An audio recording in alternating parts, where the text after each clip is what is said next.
Hoy vamos a preparar unos deliciosos pancakes. Los ingredientes que vamos a necesitar son agua, aceite y preparado para pancakes.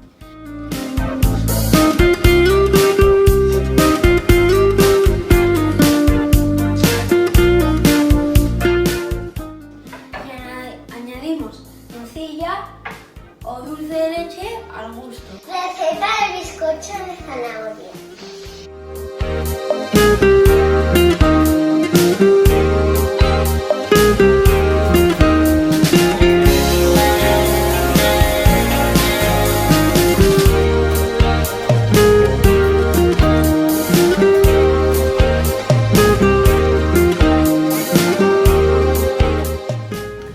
Hola a todos, voy a hacer una hamburguesa de alubias rojas con cebolla caramelizada.